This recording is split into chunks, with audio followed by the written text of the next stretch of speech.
नमस्कार, स्वागत है आपका। मैं हूं आपके साथ सुमित गुप्ता। आप देख रहे हैं 30 मिनट में राजस्थान। शुरू करते हैं सुपरफास्ट खबरों का सिलसिला।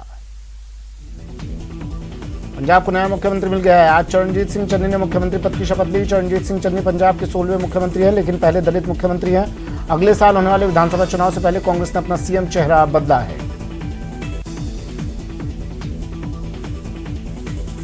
पंजाब के नए मुख्यमंत्री चरणजीत सिंह चन्नी के साथ 2 डिप्टी सीएम ने भी शपथ ली है।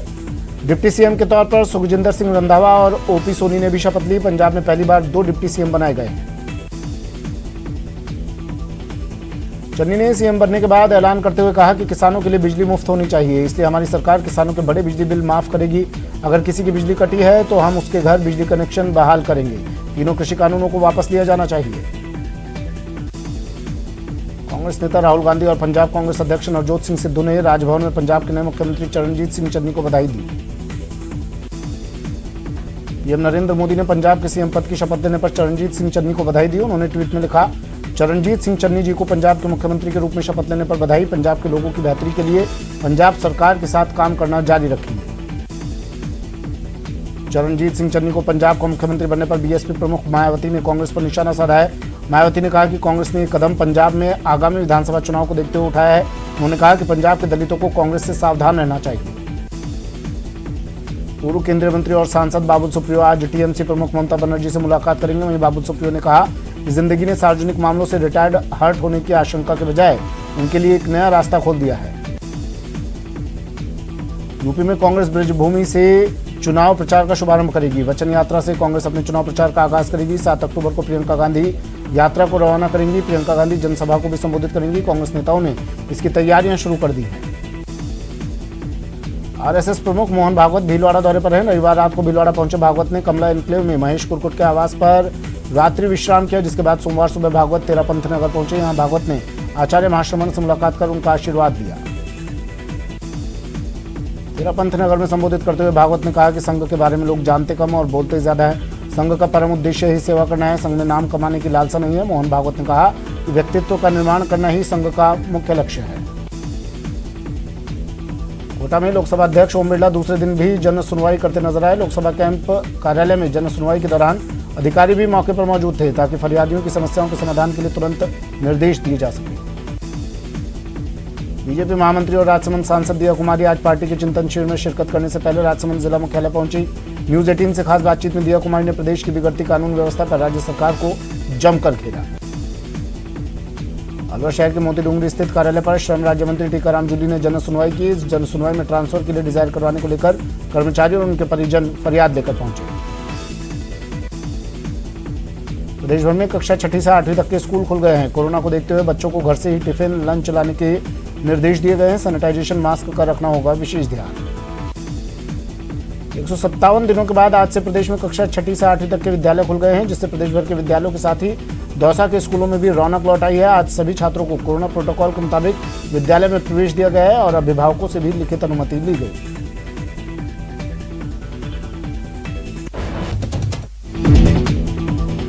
कक्षा में 50% छात्रों को बुलाया गया है जो स्कूल खुले हैं उसके बाद। गौरतलब है कि प्रदेश में 8 फरवरी को कक्षा 6ठी से 8वीं तक के विद्यालय खोले गए थे, लेकिन कोरोना के चलते 16 अप्रैल को फिर से बंद कर दिए गए। 27 सितंबर से कक्षा 1 से 5वीं तक के विद्यालय भी खोल दिए जाएंगे। जोधपुर में भी कक्षा 6ठी से 8वीं तक के बच्चों के स्कूल शुरू हो गए हैं। पहली कक्षा में 25% एक कक्षा में 25% छात्रों की उपस्थिति ली जा रही है। इस दौरान सोशल डिस्टेंसिंग का विशेष ख्याल रखा जा रहा है। उदयपुर में भी आज से कक्षा 6ठी से 8वीं तक के स्कूल खुल गए। हालांकि पहले दिन बच्चों की संख्या बहुत ज्यादा नहीं रही। स्कूल प्रबंधकों ने भी राज्य सरकार की गाइडलाइन की पालना हो सके इसकी व्यवस्थाएं की है। टोंक में भी लंबे समय से सूने पड़े स्कूलों में बच्चों की चहलकदमी नजर आई। वहीं स्कूलों में टीचर बच्चों को कोरोना गाइडलाइन का पालना का पाठ पढ़ाते नजर आए। प्रदेश में आज से 6ठी से 8वीं तक के स्कूल खुल गए। इसी कड़ी में राजसमंद जिले में छात्रों के लिए स्कूल खोल दिए गए। हालांकि स्कूल भेजने के लिए अभिभावकों की अनुमति ली जा रही है। कोटा में भी आज कक्षा 6ठी से 8वीं तक के स्कूल खुल गए। लंबे समय बाद 6ठी से 8वीं के स्टूडेंट्स के लिए स्कूल खुलने के बाद स्टूडेंट्स में काफी उत्साह देखा गया। स्कूल की ओर से सामूहिक प्रार्थना, खेल उत्सव पर रोक रहेगी। बॉलीवुड एक्टर सोनू सूद पर इनकम टैक्स डिपार्टमेंट ने 20 करोड़ की टैक्स चोरी का आरोप लगाया। इस मामले के बाद आज एक्टर ने पहला पोस्ट किया। उन्होंने अपने पोस्ट में लिखा कि अपने हिस्से की सच्चाई बताने की जरूरत नहीं, समय सब बता देता है।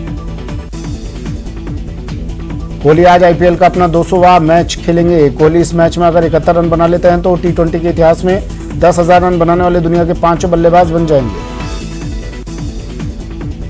विराट कोहली आईपीएल के मौजूदा सीजन के बाद रॉयल चैलेंजर्स बेंगलुरु की कप्तानी छोड़ देंगे। विराट ने अपने मैसेज में कहा, आरसीबी के कप्तान के रूप में उनका आखिरी आईपीएल होगा। उन्होंने आरसीबी के सभी प्रशंसकों को धन्यवाद दिया। इससे पहले कोहली ने टी20 वर्ल्ड कप के बाद भारतीय टीम की कमान छोड़ने की घोषणा कर दी है। आईपीएल 2021 के दूसरे हाफ के पहले मुकाबले में चेन्नई सुपर किंग्स ने मुंबई इंडियंस को 20 रनों से हरा दिया। चेन्नई ने पहले खेलते हुए 20 ओवर में 6 विकेट पर 156 रन बनाए थे। इसके जवाब में मुंबई इंडियंस की टीम निर्धारित ओवरों में 136 रन ही बना सकी। आईपीएल 2021 में चेन्नई की कुल छठी जीत है। देश में लगातार 5वें दिन 30,000 से ज्यादा कोरोना मामले सामने आए हैं। 24 घंटों में 30,256 नए कोरोना केस आए और 295 कोरोना संक्रमितों की जांच चली गई। 43,938 लोग कोरोना से ठीक भी हुए, यानी 13,977 एक्टिव केस कम हो गए। केरल में कोविड के 19,653 नए मामले सामने आने के साथ ही कोरोना वायरस से संक्रमित लोगों की कुल संख्या बढ़कर 45,08,493 हो गई।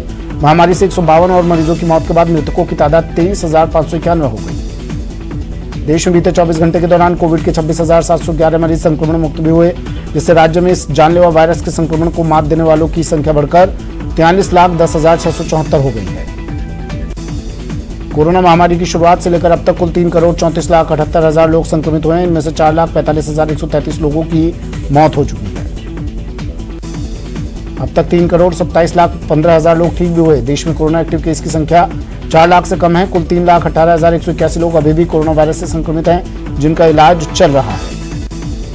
19 सितंबर तक देश भर में 80,85,78,000 कोरोना वैक्सीन के डोज दिए जा चुके हैं। बीते दिन 37,78,000 टीके लगाए गए। अब तक करीब 55,36,00,000 कोरोना टेस्ट किए जा चुके हैं। बीते दिन 11,77,000 कोरोना सैंपल टेस्ट किए गए, जिनका पॉजिटिविटी रेट 3% से कम है। देश में कोरोना से मृत्यु दर 1.33% है, जबकि रिकवरी रेट 97.68% है। Active case 0.99%। Corona active case मामले में दुनिया में भारत अब 8वें स्थान पर है। कुल संक्रमितों की संख्या के मामले में भारत दूसरे स्थान पर है, जबकि अमेरिका ब्राजील के बाद सबसे ज्यादा मौत भारत में हुई। बिहार के हाजीपुर से राजस्थान पुलिस ने प्रेमी जोड़े को अपने कब्जे में ले लिया। राजस्थान की रहने वाली लड़की को वैशाली का रहने वाला युवक लेकर फरार हो गया था, जिसके बाद दोनों को ढूंढती हुई पुलिस हाजीपुर पहुंची, जहां राजस्थान पुलिस ने दोनों को पकड़ा। इस मामले में लड़की का कहना है कि उसके परिवार वालों का राजनीतिक रसूख है, उसी के बल पर उसे परेशान किया जा रहा है, जबकि वो अपने प्रेमी के साथ रहना चाहती है। उसने अपनी प्रेमी से शादी कर ली। झुंझुनू के खेतड़ी में एक लुटेरी दुल्हन परिवार का सब कुछ समेट कर भाग गई। परिवार के सो रहे लोगों को छोड़कर दुल्हन शादी के 15 दिन बाद फरार हो गई। खेतड़ी के हेमराज गुर्जर ने थाने में एफआईआर दर्ज करवाई कि जुलाई में इलाखर के सतीश से उसकी मुलाकात हुई थी। उसने हेमराज की शादी कराने की बात कही और 4 दिन बाद यानी 31 अगस्त को फोन कर उसे 1 सितंबर को नारनौल बुला लिया। 2 सितंबर को हेमराज ने दीप कौर से फरीदकोट के एक मंदिर में 7 फेरे लिए। हेमराज अपनी दुल्हन दीप कौर को लेकर गांव पहुंच गया। 17 सितंबर की रात जब परिवार के लोग सो गए तो दीप कौर घर में रखे जेवरात और नकदी लेकर फरार हो गई। हेमराज ने तीनों दलालों और अपनी दुल्हन के खिलाफ केस दर्ज करवा दिया है।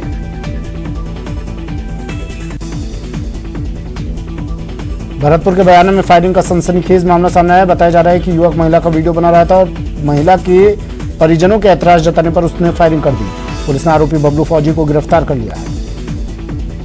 प्रतापगढ़ के अरनोद इलाके में बदमाशों ने एक युवक पर गोली दाग दी। जानकारी के अनुसार अरनोद निवासी दीपक प्रजापत घर के बाहर दोस्तों के साथ बातचीत कर रहा था, तभी 2 युवक बाइक पर आए और दीपक पर गोली चला दी। गोली दीपक के दोनों पैरों में लगी। लोग कुछ समझ पाते इससे पहले ही दोनों बदमाश फरार हो गए। दीपक के दोस्तों ने उसे अस्पताल पहुंचाया। सूचना पर मौके पर पहुंची पुलिस ने मौका मुआयना किया। अलवर के बड़ौदा में थाना इलाके के मीना का बास गांव में युवक की मौत पर स्थानीय लोगों ने हल्ला बोल दिया। आरोपियों की गिरफ्तारी की मांग को लेकर स्थानीय लोगों ने शव के साथ सड़क पर जाम लगा दिया। हालांकि पुलिस प्रशासन की समझाइश के बाद प्रदर्शनकारियों ने 5 घंटे बाद जाम खत्म किया। परिजन मामले की निष्पक्ष जांच कर दोषियों की जल्द गिरफ्तारी, 50 लाख का मुआवजा और सरकारी नौकरी की मांग पर अड़े हुए हैं। भरतपुर में शराबी बेटे ने नशे में मां को बिल्डिंग से नीचे फेंक दिया और नीचे गिरने से महिला की मौत हो गई। इसके बाद शराबी बेटा मौके से फरार हो गया। घटना बी नारायण गेट स्थित गुरुद्वारे के पास की है। दौसा रेलवे स्टेशन पर आज एक युवक ने मालगाड़ी के आगे कूदकर अपनी जान दे दी। मृतक की पहचान अलवर निवासी भंबूराम मीणा के रूप में हुई। पुलिस मामले की जांच कर पड़ताल में जुट गई है। जालौर जिले की सांचौर पुलिस ने फाइनेंस कंपनी के मैनेजर से लूटपाट के 4 आरोपियों को 54 दिन बाद गिरफ्तार कर लिया। 27 जुलाई को सांचौर के बड़सम गांव में फाइनेंस कंपनी के मैनेजर की आंखों में मिर्ची झोंककर 98,000 रुपए की लूट कर ली गई थी। पुलिस के मुताबिक गिरफ्तार आरोपियों ने पूछताछ में अपना गुनाह कबूल कर लिया। जालौर जिले के सांचौर क्षेत्र में काफी समय से अवैध रूप से चल रहे बायोडीजल के काले कारोबार पर पुलिस ने बड़ा एक्शन लेते हुए बायोडीजल से भरा टैंकर जब्त किया। इस टैंकर में करीब 23,461 लीटर बायोडीजल भरा हुआ था। जब्त माल की कीमत करीब 20 लाख रुपए से अधिक बताई जा रही है। गौरतलब है कि बायोडीजल कारखानों में उपयोग के लिए काम आता है, लेकिन डीजल के दाम 100 रुपए के करीब होने के बाद जिले भर में इसका उपयोग बढ़ गया। बायोडीजल करीब 70 रुपए के दाम में आसानी से मिल जाता है। ऐसे में बायोडीजल का अधिकतर उपयोग भारी वाहनों में भरने के लिए किया जा रहा है। झुंझुनू की कोतवाली पुलिस ने शहर के इंदिरा नगर में दबिश देकर लाखों रुपए का सट्टा पकड़ा है। पुलिस ने एक हिस्ट्री शीटर समेत 2 लोगों को गिरफ्तार किया है। हालांकि इस दौरान 2 सट्टेबाज भागने में कामयाब रहे। आरोपियों के पास से सट्टेबाजी में काम आने वाले उपकरण जब्त किए गए। 12 के अंत में ताश पर दाव लगाते 4 जुआरियों को गिरफ्तार किया गया है। साथ ही इनके कब्जे से 13,575 रुपए बरामद किए गए। दरअसल बड़वा गांव में स्पेशल टीम 12 और अंता पुलिस ने संयुक्त कार्रवाई की। इसी दौरान ये जुआरी पुलिस के हत्थे चढ़ गए। 12 की कोतवाली पुलिस मादक पदार्थों के खिलाफ चलाए जा रहे अभियान के तहत 5 ग्राम स्मैक के साथ युवक को गिरफ्तार किया है। पुलिस के मुताबिक बम्बोरी तिराहे से टेकी पाड़ा निवासी सोनू को 5 ग्राम स्मैक के साथ गिरफ्तार किया। आरोपी से पूछताछ की जा रही है। 12 के मांगरोल में चलती बाइक में अचानक आग लग गई। घटना मांगरोल कस्बे के मुख्य बाजार की है। युवक बाइक लेकर अपने घर लौट रहा था। इस दौरान उसे अचानक बाइक में आग लगती नजर आई। आग देख युवक बाइक छोड़ दूर भाग खड़ा हुआ। इस दौरान देखते ही देखते बाइक पूरी तरह आग के हवाले हो गई। आसपास के लोगों ने बाइक पर पानी डालकर आग बुझाने की कोशिश भी की, लेकिन सब प्रयास विफल रहे। घटना में बाइक पूरी तरह जलकर तबाह हो गई। अलवर के चौपान के औद्योगिक इलाके में फैक्ट्री में भीषण आग लग गई। आग कबाड़ को गैस कटर से काटते समय लगी और फैक्ट्री काफी समय से बंद थी और मौके पर दमकल की गाड़ियां पहुंची हैं और आग बुझाने की कोशिश जारी है। श्रीगंगानगर के अनूपगढ़ के गांव 5K के पास नेशनल हाईवे पर तेज रफ्तार बस और ट्रक में हुई भिड़ंत में 3 लोगों की मौत की पुष्टि हो चुकी है, जबकि 2 दर्जन लोगों के घायल होने की खबर है। गनीमत यह है कि घायलों में सभी की हालत खतरे से बाहर बताई जा रही है। श्रीगंगानगर के अनूपगढ़ से जैसलमेर के मोहनगढ़ जाने के लिए एक बस अनूपगढ़ से चली थी कि नेशनल हाईवे पर एक ट्रक से जा भिड़ी। टक्कर इतनी भीषण थी कि दोनों वाहनों में आग लग गई। हादसे में एक ट्रक ड्राइवर सहित बस में सवार 2 यात्री जिंदा जल गए। हादसे की सूचना के बाद श्रीगंगानगर जिला कलेक्टर जाकिर हुसैन और पुलिस अधीक्षक राजन दुष्यंत अनूपगढ़ पहुंचे और मौका मुआयना कर सभी घायलों को अस्पताल पहुंचाया। अजमेर जिले के मांगलियावास थाना इलाके में गणपति विसर्जन के दौरान पैर फिसलने से 2 युवकों की नाली में डूबने से मौत हो गई। घटना मधुगढ़ के पास एक निजी फार्म हाउस की है। एसडीआरएफ की टीम ने काफी मशक्कत के बाद दोनों युवकों के शव बाहर निकाले। इनकी पहचान अभिषेक जैन और राजन के रूप में हुई। कोटा में तेज रफ्तार का कहर। तेज रफ्तार कार अपना असंतुलित होकर खाई में गिर गई। इस हादसे में कार चालक गंभीर रूप से घायल हो गया। घायल को मोडक के पास सरकारी अस्पताल में भर्ती करवाया गया। भरतपुर शहर के बड़ा मोहल्ला में निर्माणाधीन मकान के दौरान 2 युवकों को करंट लग गया, जिसमें से एक की मौके पर ही मौत हो गई, जबकि दूसरे युवक को गंभीर हालत में आरबीएम अस्पताल में भर्ती करवाया गया। करौली में हिंडौन सिटी के फतेह सिंहपुरा रेलवे स्टेशन पर मालगाड़ी की चपेट में आने से युवक की मौत हो गई। मृतक की अभी शिनाख्त नहीं हो पाई है। 12 शहर के रेलवे स्टेशन पर इंजन से टकराने से मोर की मौत हो गई। मरे हुए मोर को आरपीएफ वन विभाग के सुपुर्द कर दिया गया। दौसा में सफाई कर्मचारियों ने 55 पुतलों के साथ प्रदर्शन किया और उन्हें एक साथ फूंका गया। यह अनोखा प्रदर्शन नगर परिषद के बाहर किया गया। सफाई व्यवस्था को सुचारू करने की मांग को लेकर नगर परिषद के 55 वार्डों के पार्षदों के पुतले फूंके। आपको बता दें कि पिछले 6 दिनों से नगर परिषद के बाहर धरना प्रदर्शन जारी है। सफाई कर्मियों को 3 महीने का बकाया वेतन देने की भी मांग की जा रही है। दौसा नगर परिषद के बाहर रसोई संस्था और सफाई कर्मियों का धरना प्रदर्शन आज 6ठे दिन भी जारी है। समाजसेवी मनोज राघव ने कहा कि अगर अब भी गफलत की नींद सो रहे जिम्मेदार नहीं जागे तो उन्हें जगाने के लिए बड़ा आंदोलन किया जाएगा। एसआई भर्ती परीक्षा में फर्जीवाड़े की एसओजी से जांच की मांग की जा रही है। परीक्षा रद्द कर नए सिरे से परीक्षा का आयोजन की मांग तेज होने लगी है। इसे लेकर जयपुर में अभ्यर्थियों ने प्रदर्शन किया। ये प्रदर्शन शहीद स्मारक पर राजस्थान बेरोजगार एकीकृत महासंघ के बैनर तले किया गया। एसआई भर्ती परीक्षा की एसओजी से जांच और दोषियों के खिलाफ सख्त कार्रवाई की मांग को लेकर प्रदर्शन किया गया। भरतपुर कलेक्ट्रेट के बाहर युवाओं ने आर्मी भर्ती रैली को लेकर प्रदर्शन किया। इन युवाओं ने लोहागढ़ स्टेडियम में भर्ती की मांग को लेकर प्रदर्शन किया। आपको बता दें कि यहां 2 साल से आर्मी भर्ती रैली नहीं हुई है। इस दौरान कलेक्ट्रेट के बाहर पुलिस भी मौजूद रही। नर्सिंग छात्रों ने आज दौसा कलेक्ट्रेट के बाहर प्रदर्शन किया और कलेक्टर को ज्ञापन सौंपा। ज्ञापन में बताया गया कि जिले के निजी अस्पतालों में नर्सिंग कर्मियों का शोषण किया जा रहा है। प्रदर्शनकारियों का यह भी कहना है कि उन्हें सिर्फ 4 से 5 हजार देकर 10 से 12 घंटे तक काम करवाया जा रहा है। छात्रों ने मानदेय बढ़ाने और काम के घंटे निर्धारित करने की मांग की। नर्सिंग छात्रों ने कलेक्टर को ज्ञापन दिया। राजसमंद जिले में प्रशासन गांव के संग अभियान शुरू होने से पहले वीडियो ने मोर्चा खोल दिया। 11 सूत्री मांगों को लेकर चेतावनी दी कि अगर जल्द मांगों पर कार्रवाई नहीं की जाती तो 2 अक्टूबर से शुरू होने वाले प्रशासन गांव के संग अभियान का ग्राम विकास अधिकारी बहिष्कार करेंगे। वहीं राजस्थान ग्राम विकास अधिकारी संघ के बैनर तले ग्राम विकास अधिकारियों और सरपंच संघ के प्रतिनिधिमंडल ने मुख्य सचिव निरंजन आर्य और प्रमुख शासन सचिव पंचायती राज विभाग अपर्णा अरोड़ा से मुलाकात कर अपना विरोध दर्ज करवाया। कोई सकारात्मक आदेश नहीं आने पर सरपंच संघ ने भी प्रशासन गांव के संग अभियान के प्रचार प्रसार में हो रही ग्राम सभाओं के बहिष्कार का निर्णय लिया। जल जीवन मिशन का योजना का लगातार बहिष्कार करने और ग्राम सभाओं में अनुमोदन नहीं करने का निर्णय लिया गया।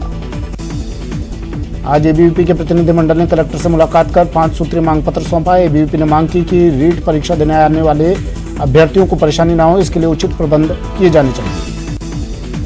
सिरोही के रेवदर तहसील में मकान पर बिजली गिरने से दीवार क्षतिग्रस्त हो गई। गनीमत रही कि किसी भी प्रकार की जनहानि नहीं हुई। कोटा में मौसमी बीमारियों ने पांव पसार दिया है। गांव हो या शहर, सब जगह बुखार तेजी से फैल रहा है। लोगों का जीवन जीना बेहाल हो गया है। हर कोई अस्पताल के चक्कर काट रहा है, लेकिन अस्पतालों में भीड़ उमड़ रही है। माही डैम लबालब होते ही माही डैम प्रशासन ने पावर हाउस फर्स्ट के लिए पानी छोड़ना शुरू कर दिया। इससे वहां पर बिजली उत्पादन शुरू कर दिया गया। बीपीएल परिवारों के लिए हरियाणा के मारकंडा शाहबाद से शनिवार को 33,055 गेहूं की बोरियां पाली के रेलवे स्टेशन आई। इसमें से एफसीआई में 19,513 बोरियां यार्ड से ट्रकों में लाद कर गोदाम तक पहुंचा दी थी। बाकी बची 13,542 बोरियां बारिश में भीग गई। कोटा में रुक रुक कर बारिश का दौर जारी है। बरसात से तापमान में गिरावट होने से गर्मी और उमस से लोगों को राहत मिली है। लोग बरसात का आनंद लेते नजर आ रहे हैं। बांसवाड़ा शहर में गणेश जी की मूर्तियों के विसर्जन के लिए पुलिस और प्रशासन ने जबरदस्त इंतजाम किए थे। इसके बावजूद अम्बेडकर सर्किल पर रविवार शाम बहुत अधिक भीड़ जुट गई। ऐसे में वहां ड्यूटी दे रहे डीवाईएसपी रूप सिंह और उनके मातहतों ने लाठियां भांजते हुए लोगों को खदेड़ दिया। इस दौरान कुछ लोग गिर गए तो कुछ लोगों के घायल होने की भी खबर है। पुलिस के लाठीचार्ज का वीडियो शहर में वायरल हो रहा है, जिसमें जवान लाठियां भांजते नजर आ रहे हैं। हालांकि पुलिस और प्रशासन ने लाठीचार्ज की अधिकृत जानकारी नहीं दी है। प्रदेश में घुमंतु और अर्धघुमंतु समाज के लोगों के सामने आज भी स्थायी निवास की समस्या। 1994 से पहले घुमंतु समाज की कई जातियां अनुसूचित जाति में थी, लेकिन आज ओबीसी में है। घुमंतु जाति की बस्तियों के आसपास कच्ची शराब की दुकानें हैं, जिसका असर इनकी पारिवारिक और शैक्षिक स्तर पर पड़ रहा है। घुमंतु अर्धघुमंतु और विमुक्त जाति परिषद के प्रदेशाध्यक्ष रतनलाल कालबेलिया प्रदेश के 27 जिलों का दौरा करते हुए टोंक पहुंचे। रतनलाल अपनी मांगों को लेकर 2 अक्टूबर को जयपुर में शहीद स्मारक पर आमरण अनशन पर बैठेंगे और सीएम को मांग पत्र सौंपेंगे। दौसा कलेक्ट्रेट सभागार में आज आवश्यक सेवाओं की बैठक का आयोजन किया गया। इस बैठक में बिजली, पानी, चिकित्सा, शिक्षा, सड़क सहित अनेक विभागों के अधिकारियों ने भाग लिया। कोचिंग नगरी में नेत्रदान का कारवां लगातार बढ़ता जा रहा है। खेड़ली फाटक निवासी अशोक कुमार की मौत होने के बाद परिजनों ने नेत्रदान करवाकर मानवता की मिसाल कायम की। अशोक कुमार के नेत्र से 2 नेत्रहीन लोगों की दुनिया रोशन होगी। श्राद्ध पक्ष की शुरुआत के साथ ही बीकानेर शहर के तालाबों में तर्पण शुरू हो गया। 1 पखवाड़े तक चलने वाले श्राद्ध पक्ष में पितरों के निमित्त तर्पण और पूजन किया जाएगा और पितरों की शांति और उनके निमित्त दान पुण्य किया जाएगा। वक्त एक ब्रेक का, जल्द हाजिर होंगे।